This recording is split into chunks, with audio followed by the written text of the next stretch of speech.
పూరి జగన్నాథ రత్న భాండాగారంలో భారీ విగ్రహాలు బయటపడుతున్నాయి. దశాబ్ద కాలం గడవడంతో నల్లగా మారాయి లోహ విగ్రహాలు. ఇక విగ్రహాలకు దీపాలు వెలిగించి హారతులు ఇచ్చిన కమిటీ సభ్యులు బయటపడిన విగ్రహాల విలువ లెక్కిస్తామని చెప్పారు. ఈ నేపథ్యంలో దానికి సంబంధించిన ప్రాసెస్ అనేది జరుగుతుందని వారు వెల్లడించారు.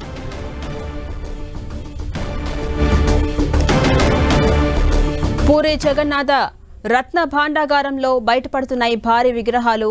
దశాబ్ద కాలం గడవడంతో లోహ విగ్రహాలని నల్లగా మారాయి.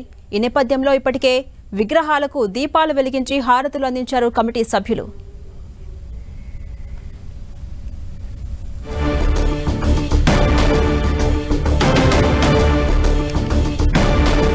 పూరి జగన్నాథ రత్న భాండాగారంలో భారీ విగ్రహాలు బయటపడ్డాయి. దశాబ్ద కాలం గడవడంతో అందులో ఉన్నటువంటి విగ్రహాలు నల్లగా మారాయి. ఈ నేపథ్యంలో ఇప్పటికే విగ్రహాలకు దీపాలు వెలిగించి హారతులు ఇచ్చారు కమిటీ సభ్యులు. బయటపడిన విగ్రహాల విలువ ఎంత ఉంటుందనేది మాత్రం క్లారిటీ లేదు. త్వరలోనే దానికి సంబంధించి లెక్కిస్తామని కమిటీ సభ్యులు చెప్పారు.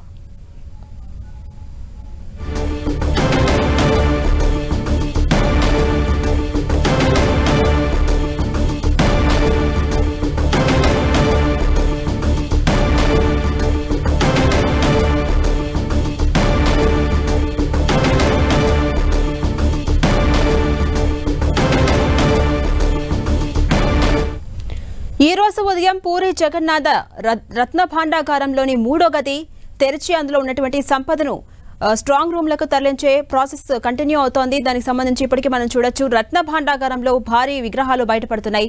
దశాబ్ద కాలం గడవడంతో అందులో ఉన్న లోహ విగ్రహాలు నల్లగా మారాయి. ఇప్పుడు విగ్రహాలకు దీపాలు వెలిగించి కమిటీ సభ్యులు హారతి ఇచ్చారు. బయటపడిన విగ్రహాల విలువ లెక్కిస్తామని కమిటీ సభ్యులు ఈ నేపథ్యంలో వెల్లడించారు.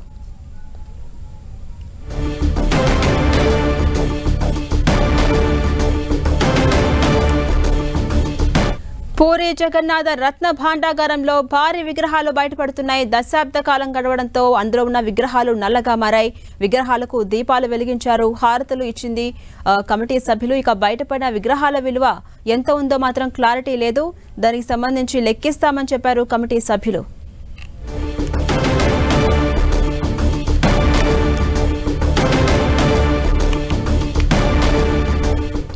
రత్న భాండాగారంలోని ఆభరణాలు, విలువైన వస్తువులను ఇవాళ సాయంత్రంలోగా తాత్కాలిక స్ట్రాంగ్ రూమ్ కు తరలించే అవకాశం ఉందన్నారు పూరి గజపతి మహారాజు దివ్యసింగ్ దేవ్. ఇవాళ రత్న భాండార్ను సందర్శించిన ఆయన రహస్య గదిలో ఉన్న అంతర్గత పరిస్థితిని సమీక్షించారు. శ్రీ జగన్నాథ ఆలయ అడ్మినిస్ట్రేషన్ చీఫ్ అరవింద పాది, పర్యవేక్షక panel chairman justice Biswanath Rath, జిల్లా కలెక్టర్, ఎస్పీ, ఇతర అధికారులతో కూడిన 11 మంది సభ్యుల బృందం 5 రోజుల వ్యవధిలో రెండోసారి రత్న భండార్ను తెరిచింది. తాత్కాలిక స్ట్రాంగ్ రూమ్ కు ఆభరణాలు, ఇతర విలువైన వస్తువులను తరలింపు కార్యక్రమం వేగంగా జరుగుతోందని పూరి గజపతి మహారాజ్ తెలిపారు. రత్న భాండార్ పగుళ్లను పూర్తిగా మరమ్మతు చేసిన తర్వాతే స్టాండర్డ్ ఆపరేటింగ్ విధానం ప్రకారం ఇన్వెంటరీ పనులు జరుగుతాయని ఆయన చెప్పారు. డిజిటలైజేషన్తో పాటు అత్యాధునిక సాంకేతికతను ఉపయోగించి అన్ని వస్తువులకు స్పెసిఫికేషన్ చేయబడుతుందని తెలిపారు. ఇక రత్న భాండార్ లోపల ఉన్న భూగర్భం గురించి కూడా పూరి గజపతిరాజు మాట్లాడారు. అన్ని వస్తువులను తరలించిన తర్వాత లోపల ఉన్న భూగర్భం గురించి తెలుస్తుందని ఆయన చెప్పారు.